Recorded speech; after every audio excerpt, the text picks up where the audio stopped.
எதனால dollar weakness ஆனது காரணம்? குரூடோடைய ப்ரைஸ் அதிகமாக இருக்க இருக்க இருக்க இருக்க குளோபல் இன்ஃப்ளேஷன் இன்க்ரீஸ் ஆகும்.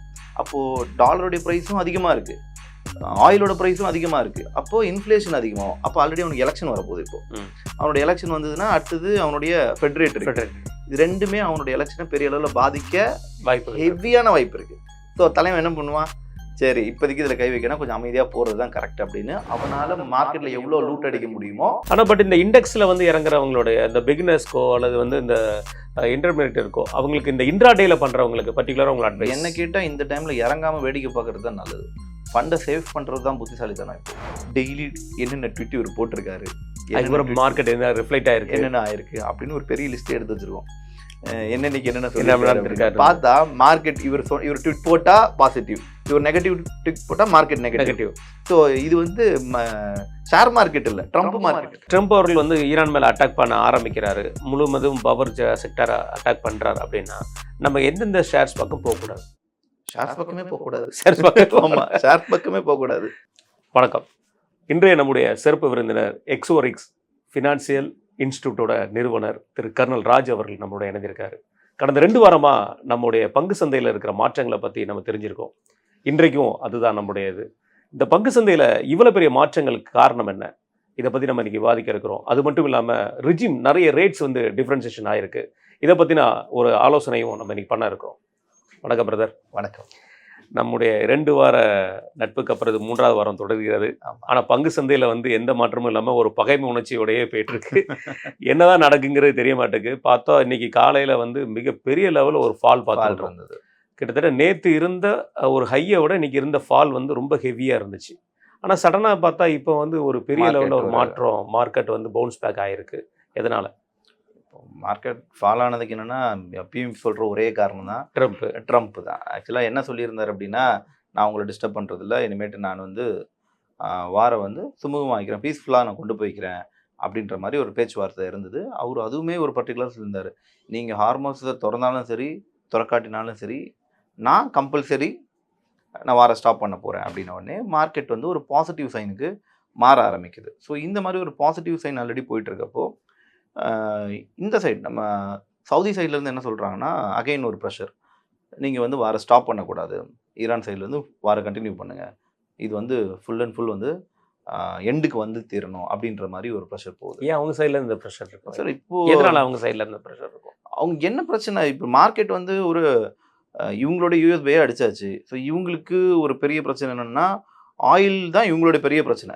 ஸோ க்ரூட் ஆயிலோட கான்செப்ட் தான் மெயினான பிரச்சனையே. அப்போ அந்த இதுக்கு ஒரு எண்ட் பாயிண்ட் வரணும்ல, நீ மறுபடியும் இதே பிரச்சனை மறுபடியும் பண்ணுவேன், அப்போ எல்லாருக்குமே இந்த பிரச்சனை ஸ்டார்ட் ஆகுதுல. அப்போ இது ஒரு எண்ட் பாயிண்ட் வைங்க அப்படின்றது தான் அவங்களோட தாக்கம். ஏன்னா ஆரம்பிச்சு வச்சது இவங்க தான். ஸோ அப்போ நீயே முடிச்சு வைக்கின்றது இவங்களோட பிளான். எல்லாரையும் உள்ள இழுத்து விட்டுக்கிட்டு இருக்க ஒவ்வொரு ஆளா. ஸோ அப்போ இதை நீயே முடிச்சு வச்சிரு அப்படின்ற மாதிரி அவங்களுடைய எண்ணமாக இருக்குது. ஸோ இந்த சுச்சுவேஷனில் அகைன் ஈரான் என்ன சொல்லிட்டாங்க, நான் வந்து ஒரு கம்பெனியை கூட விட மாட்டேன், யூஎஸ் பேஸ்டாக இருக்கக்கூடிய கம்பெனிஸில் நான் கை வைப்பேன்.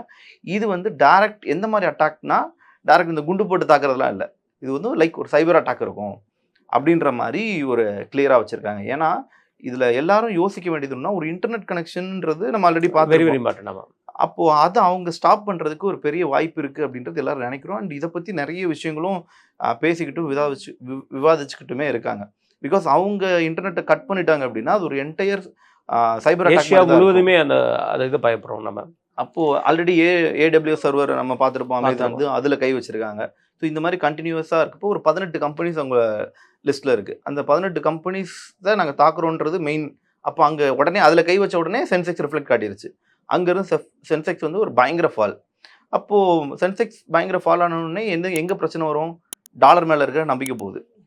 இப்போ டாலர் என்ன ஆகுது, கீழே இறங்குது. டாலர் இறங்குனா அடுத்து எங்கே தான் வந்தாகணும், ஸ்டாக்ஸுக்கு தான் வந்தாகணும். ப்ரைஸ் அதனால் இப்போ கொஞ்சம் மேலே ஏறுது. பட் இல்லை, இதே மாதிரி தான் கடந்த வாரங்களையும் நம்ம பார்த்தோம். டாலரும் வீக் ஆகிருந்துச்சு, சென்செக்ஸும் வந்து நிறைய டவுன் ஆகிருந்த பாயிண்ட்ஸ் பார்த்தோம். கிட்டத்தட்ட 2000 பாயிண்ட்ஸ் வரை டவுன் ஆகிருந்த விஷயம் இருந்துச்சு. ஆனால் இன்னைக்கு அந்த பவுன்ஸ் பேக் மட்டும் எதுவும், ஏன்னா முதல்ல டாலர் வீக்குன்னு ஒன்றும் இல்லை, இப்போ டாலர் வீக் ஆகிட்டு வந்துட்டு இருக்கு.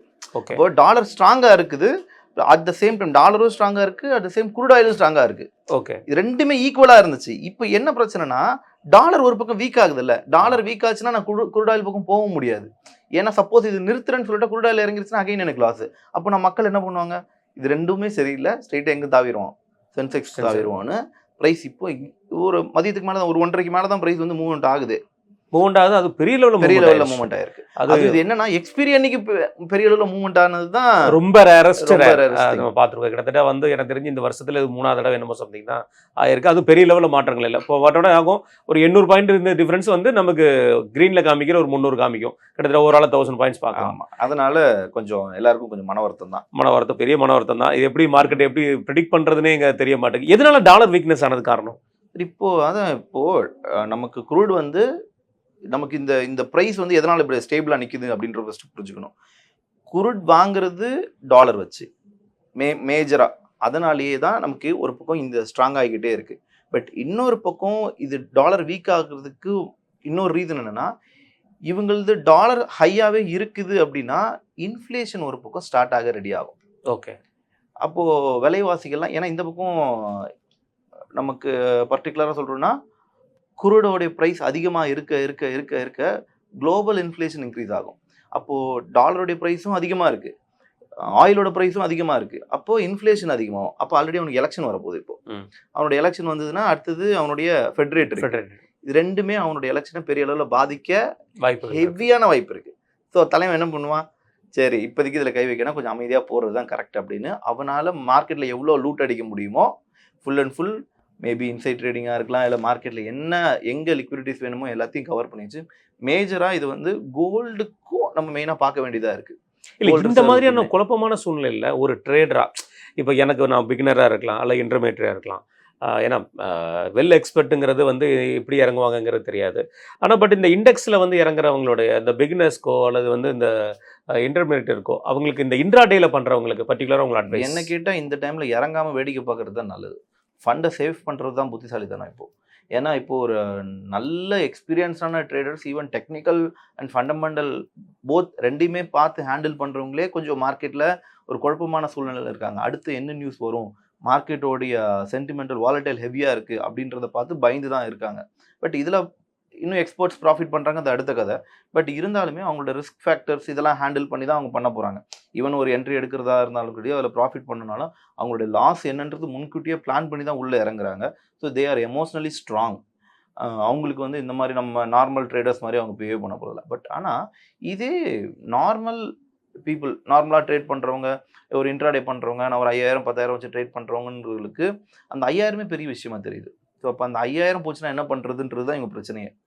அப்போது ஏன்னா அங்கே எனக்கு இங்கே ரிஸ்க்கே வைக்க முடியாதுல்ல. மினிமம் 5000 தான் வச்சுருக்கேன். இந்த ரிஸ்க்கே எனக்கு 5000 தான். 100% ரிஸ்க் வச்சு தான் ப்ளே பண்ணுற மாதிரி இருக்குது.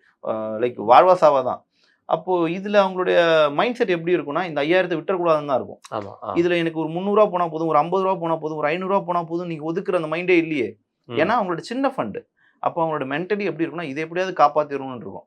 இப்போ நீங்கள் 5000 விட்டிங்கன்னா அன்றைக்கி 50,000 போட்டு இந்த 5000 எடுக்கணும், 50,000 விட்டவங்களும் இருக்காங்க. ஆமாம், கண்டிப்பாக. ஸோ அதுவும் இந்த எக்ஸ்பீரி அன்னைக்கு மாட்டிட்டு முடிக்கிறவங்களுடைய கதை பெரும் பிரச்சனை தான். பட் இப்போ மார்க்கெட் கண்டிஷன் படி மார்க்கெட்டுக்குள்ளே இறங்காமல் கொஞ்சம் வெளியிருந்து வேடிக்கை பார்க்குறது புத்திசாலித்தனம். கண்டிப்பாக. இதை தொடர்ந்து கோல்டு ஒரு நல்ல ரைஸ் பார்த்த மாதிரி இருந்துச்சு, ஒரு சின்ன பவுன்ஸ் நேற்று நம்ம பார்த்த மாதிரி இருந்தது. இன்னைக்கு திருப்பியும் ஃபால். எதனால? இதே தான் நம்ம சேம் இதோட இந்த 3 கனெக்ஷன்ஸ் தான். நம்ம எங்கே சுற்றி வளைச்சாலும் இந்த 3 கனெக்ஷன்ஸ் தான் வந்தாகணும்.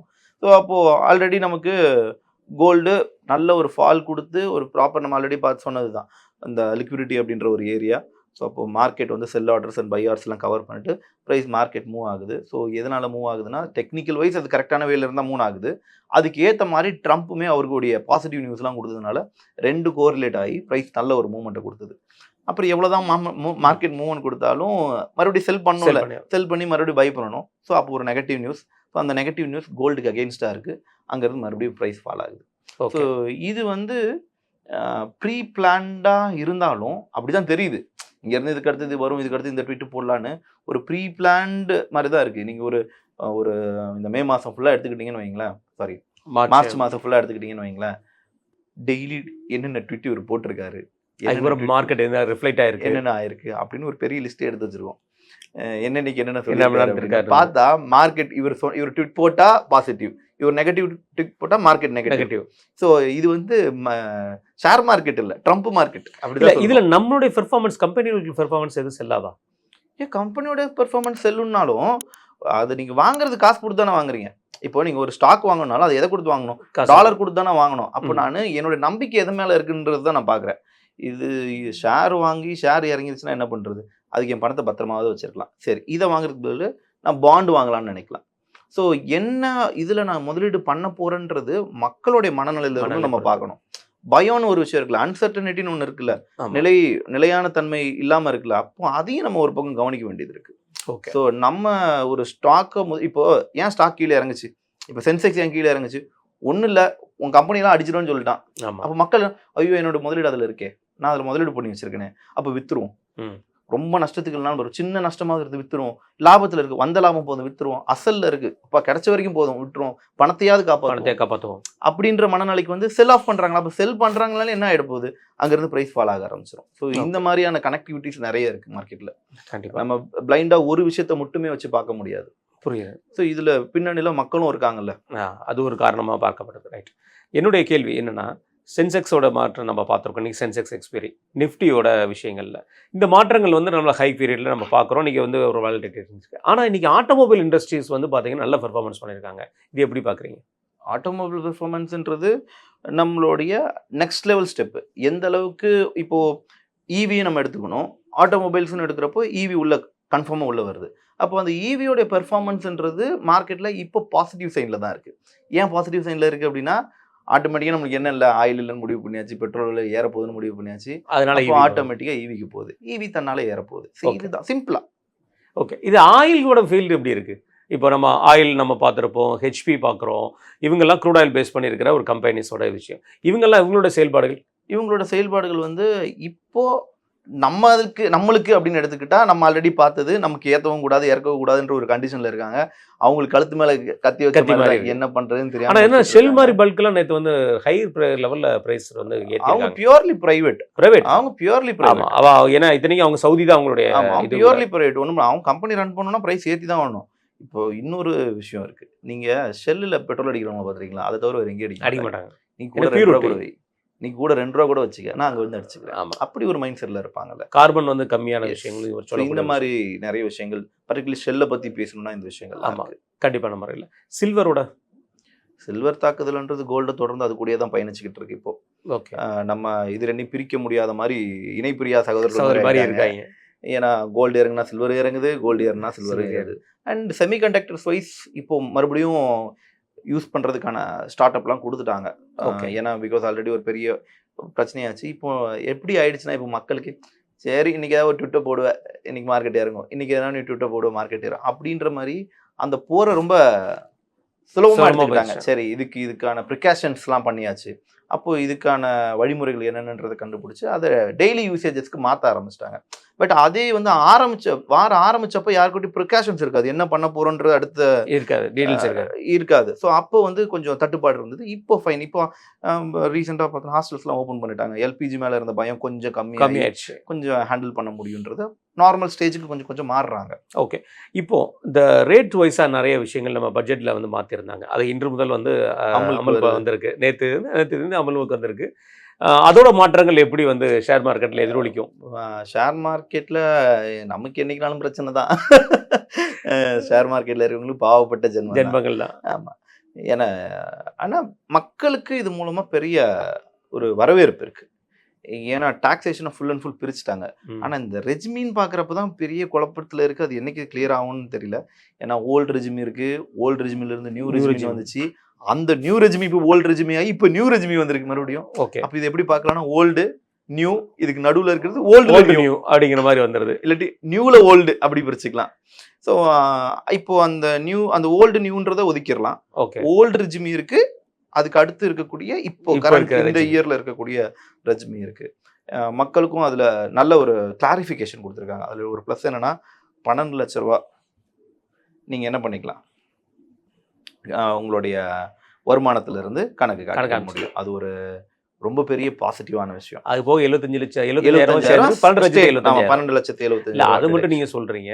எஜுகேஷன் ஃபீஸ்க்கு வந்து 3000 எடுத்து வைக்கிறது மிகப்பெரிய ஒரு விஷயங்க. ஆமா. இதுக்கு முன்னாடி இந்த ஸ்கீம்ல என்னது 100 ரூபா தான். 100 ரூபா தான். இப்போ 3000 ரூபாங்கிறது 2 குழந்தைகளுக்கு நீங்க சேர்த்து வச்சுக்கலாம். கரெக்ட்.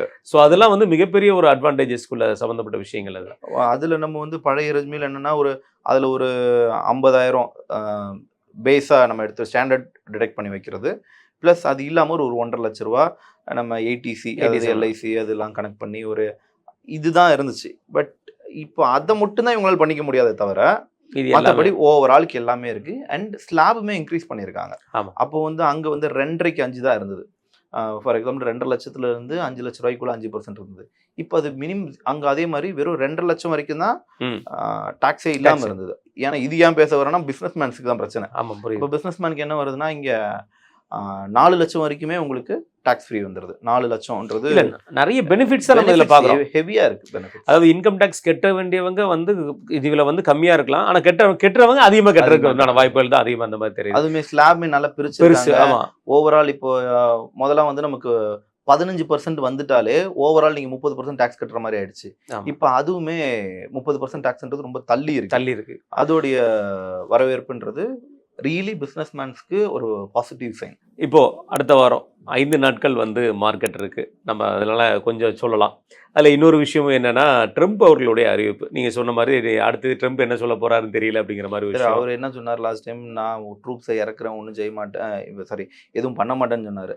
பட் நீங்க ஒரு நம்ம ஷேர் மார்க்கெட்ல நீங்க ரொம்ப நாள் இருந்திருக்கீங்க. எனக்கு அந்த அனுபவங்கள் இல்லை. நான் என்ன கேட்குறேன்னா, ஒரு ட்ரம்ப், அமெரிக்க அதிபரோட ட்ரம்ப்போட ஒரு வேர்டு உலகம் முழுவதும் இவ்வளவு பெரிய ஒரு மாற்றத்தை கொடுக்குற அளவுக்கு போகிறதுக்கு மெயின் ரீசன் டாலர் தானா? கண்டிப்பா. அல்ல மக்களோட அறியாமையா? மக்களுடைய அறியாமை தாண்டி பயம் இருக்குல்ல சார். இல்லை, அந்த பயம் ஏன்னா ட்ரம்ப் அவர்கள் இதை முறை சொல்லி ஃபர்ஸ்ட் டைம் மார்க்கெட்டோட அந்த பவுன்ஸ் ஆனது அப்படிங்கிற கான்செப்ட்டுங்கிறத விட இது ரெகுலரிட்டி ஆகிடுச்சு. அவரோட இது ரெகுலர் ஒர்க் மாதிரி இது பண்ண ஆரம்பிச்சிட்டாரு. அப்போது இப்போ நம்ம பார்க்கும்போதே இப்போ 3ஆவது வாரம் நம்ம பேசுகிறோம். இந்த 3 வாரத்துலையுமே மார்க்கெட்டோட இந்த ஜம்ப் அண்ட் ட்ராபேக் வந்துட்டு இவர் தான் ட்ரம்ப் தான் காரணங்கிற நம்ம பேசியிருக்கோம். அப்படி இருக்கும்போது இந்த ஒரு ஸ்டேட்மெண்ட்டை வச்சு இவ்வளோ பெரிய மாற்றங்கள் வர வாய்ப்பு. கண்டிப்பாக மார்க்கெட் எதனால் ரன் ஆகுதுன்னா, ஒரு தனி மனிதனுடைய ஆசை, பயம், இது 2 தான் ரன் ஆகுது. ஓகே. அப்போது இந்த பயம்ன்றது சும்மா ஒரு எக்ஸாம்பிள் பார்ப்போமே. நம்ம வீட்டு ஒரு நாய்க்குட்டி இருக்குது, நாய் வளர்க்குறோம் அப்படின்னா அந்த நாய் மேலே நமக்கு ஒரு நம்பிக்கை இருக்கும். நீங்கள் இன்னொரு வீட்டுக்கு போகிறீங்க, நாய் கடிக்காதுன்றாங்க, நீங்கள் விளாடுவீங்களா? ஒரு பயம் இருக்கும்ல, கடிச்சிருன்னு பயம் இருக்கும்ல. அதே மாதிரி தான் மார்க்கெட்டும். நான் ஒன்றும் பண்ண மாட்டேன்னு சொன்னாலும் இவங்க ஒரு ட்விட், சரி இது ரெகுலராக பண்ணிட்டு இருக்கு, எப்போ கடிக்கும்னு தெரியாது, எப்போ மார்க்கெட் நம்மளுக்கு கடிக்கும்னு தெரியாது. அப்போ அந்த பயம் இருக்குல்ல. அப்போ நான் ஒவ்வொரு மார்க்கெட்டில் இருக்கக்கூடிய சின்ன மூமெண்ட்டுக்கு கூட நான் பெரிய ரியாக்ஷனை பண்ணி தான் தீரணும் அப்படின்னு மார்க்கெட் இருக்கு. ஆமாம், ஏன்னா மக்கள் வந்து அதை தொடர்ந்து தான் இப்போ செல் ஆஃப் பண்ணுறாங்க. அப்படின்னா நான் 10 ரூபாய்க்கு விற்க ரெடி, ஒருத்தர் 9 ரூபாய்க்கு விற்க ரெடி, வாங்க ஒருத்தர் மார்க்கெட் 9 ரூபாய்க்கு போயிடும். ஓகே. இன்னொருத்தர் 8 ரூபாய்க்கு விற்க ரெடி, இன்னொருத்தர் 8 ரூபாய்க்கு வாங்குறதுக்கு ரெடினா மறுபடியும் மார்க்கெட் கீழே போகும். இப்போ மக்கள் என்ன பண்ணுவாங்கன்னா, விற்கிறதுக்கு தான் மெயினான ஃபோக்கஸ் பண்ணிட்டே இருக்காங்க. இதை சார்ந்து வேற வழியும் கிடையாது யாருக்கு, இன்ஸ்டிடியூஷன்ஸ்க்கு. மார்க்கெட் கீழே போச்சுன்னா அவங்களும் விற்று தான் ஆகணும். அப்போ அவங்க மார்க்கெட்டை கீழே போக விடாமல் கண்ட்ரோல் பண்ணுறது தான் அவங்களோட வேலை. பட் மக்கள் முடிவு பண்ணிட்டா, ப்ரைஸை கீழே போகணும்னு முடிவு பண்ணிட்டா, அதான எமோஷன். ஒருவேளை 7ஆம் தேதி வந்து ட்ரம்ப் அவர்கள் வந்து ஈரான் மேலே அட்டாக் பண்ண ஆரம்பிக்கிறாரு, முழுவதும் பவர் செக்டரை அட்டாக் பண்ணுறாரு அப்படின்னா நம்ம எந்தெந்த ஷேர்ஸ் பக்கம் போகக்கூடாது? ஷேர்ஸ் பக்கமே போகக்கூடாது. ஷேர்ஸ் பக்கமே போகக்கூடாது. ஓகே. பிகாஸ் ஏன்னா எந்த செக்டாரில் அவருங்க இப்போ நம்ம கிட்டத்தட்ட ஃபார்மா செக்டர் பாசிட்டிவ் ஆகிருக்கும், ஒரு நெகட்டிவ் ஜோன் வருதுன்ற ஃபார்மா பாசிட்டிவ் ஆகும். ஸோ இதுக்கு கோரிலேட்டட் டிஃபென்ஸ் செக்டர் பாசிட்டிவாக வாய்ப்பு இருக்குது. ஸோ இந்த மாதிரி நம்ம போகலாமே தவிர, பட் இந்த மாதிரி வார் சினாரியோஸில் கொஞ்சம் எதையும் இன்வெஸ்ட் பண்ணாமல் அமைதியாக இருக்கிறது குட். இதே நான் ஒரு லாங் டேர்ம் பெர்ஸ்பெக்டிவ்ல பார்க்க போகிறேன், இதை வந்து நான் ஒரு மார்க்கெட்லேயே நான் எப்படி பார்க்குறேன்னா, இந்த வார நான் ஒரு இன்வெஸ்ட்மெண்ட்டாக பார்க்க போகிறேன் அப்படின்ற ஒரு மனநிலை, ட்ரேடராக இருந்துட்டு இல்லாமல் ஒரு இன்வெஸ்ட்மெண்ட்டாக பார்க்குறேன், ஒரு லாங் டேர்ம் பெர்ஸ்பெக்டிவ்ல பார்க்குறேன். சப்போஸ் மார்க்கெட் இதுதான் மார்க்கெட்டோட கடைசி எண்ட் பாயிண்ட், திரும்புறதுக்கு இங்கேருந்து பவுன்ஸ் பேக் ஆயிடுச்சுன்னா மறுபடியும் எனக்கு இந்த ப்ரைஸில் வாங்க முடியாதுன்ற ஒரு எண்ணம் இருக்கும் எல்லாருக்கும். அவங்க ஒரு சிப் இன்வெஸ்ட்மெண்ட் மாதிரி போகலாம். ஓகே. ஒரு முழு பணத்தை முதலீடு பண்ணாமல் கொஞ்சம் பாதி, அதுலேருந்து கொஞ்சம் பாதி அப்படி போகிறது ஒரு நல்ல சஜஷன். டாலர் வீக் ஆயிருக்கு. இன்னைக்கு கோல்டோட ரேட்டு யூஎஸ் மார்க்கெட்டில் எது மாற வாய்ப்பு இருக்குமா? கண்டிப்பாக இருக்கும் சார். நம்ம அதாவது இப்போ முதல்ல எப்பயுமே போட்டி எதுக்கும் இருக்குன்னா, தங்கத்துக்கும் டாலருக்கும் இருக்கும். இப்போ போட்டிக்கு நடுவில் 3 பேர் வந்துட்டாங்க, தங்கம், டாலர், க்ரூட் ஆயில். அப்போது இந்த 2 தராசு இருக்க வேண்டிய இடத்துல இப்போ 3ஆவதாக வந்துருச்சு. இப்போ எது கூட கோரலேட் ஆகுதுன்றது தான் விஷயம் நமக்கு. அப்போ தன்னால் நமக்கு ஒரு பக்கம் டாலர் இறங்குது அப்படின்னா தன்னால் தங்கம் ஏறும். ஆனால் இப்போ இந்த சினாரியோவில் எது நடக்கக்கூடாத ஒரு சினாரியோனா தங்கமும் ஏறி கோல்டும் ரெண்டும் ஒன்றா ஏறக்கூடாது. ஓகே, ஏறினா ஆமாம். இப்போ குருடும் இதுவும் ஏறலாம். ஆனால் குருடு ஏறுச்சுன்னா தன்னால் என்ன பண்ணிடுவாங்க, இன்ஃப்ளேஷன் அட்டாக் ஆகாது. ஆமாம், கோல்டு ஏறுச்சுன்னா இன்ஃப்ளேஷன் அட்டாக் ஆகாது. அது ஒரு நாட்டினுடைய ஸ்ட்ரென்த்தை வலிமைப்படுத்தும். ஆனா குருடு ஏறிச்சுன்னா வீக்னஸை கிரியேட் பண்ணும். வீக்னஸை கிரியேட் பண்ணுச்சுன்னா அது நமக்கு வீக்னஸ்னா ட்ரம்ப்புக்கும் வீக்னஸ் தான். அவங்க நாடு மட்டும் வீக்னஸ் ஆகாது அப்படி இல்ல. கிட்டத்தட்ட 3 இயர்ஸ்க்கு அப்புறம் அவங்களோட பெட்ரோல் ரேட் கூடி இருக்கு அமெரிக்கால. கிட்டத்தட்ட வந்து நம்ம இதுபடி $3 என்னமோ வந்து ரேட் கூடி இருக்குங்கிறது சொல்றாங்க. மிகப்பெரிய லெவலில் விஷயங்களில் வந்து அங்கே அமெரிக்காவுமே பாதிச்சுட்டு இருக்காங்க. ரைட், மிக்க நன்றி உங்கள் நேரத்தையும் கருத்தையும் வந்தமைக்கு. அடுத்த வாரம் எப்படி இருக்குன்னு பார்ப்போம். நல்லபடியாக பாசிட்டிவாக இருக்கணும்னு சொல்லி நம்மளுக்கு கண்டிப்பாக வந்து வேணும். எல்லாருமே வந்து நல்லபடியாக இந்த பங்கு சந்தையில் முதலீடு பண்ணவங்களை அட்லீஸ்ட் முதலீடாக காப்பாற்றுறதுக்கு மாதிரியான சூழல் வரட்டும். மிக்க நன்றி உங்கள் நேரத்தையும் கருத்து. நன்றி.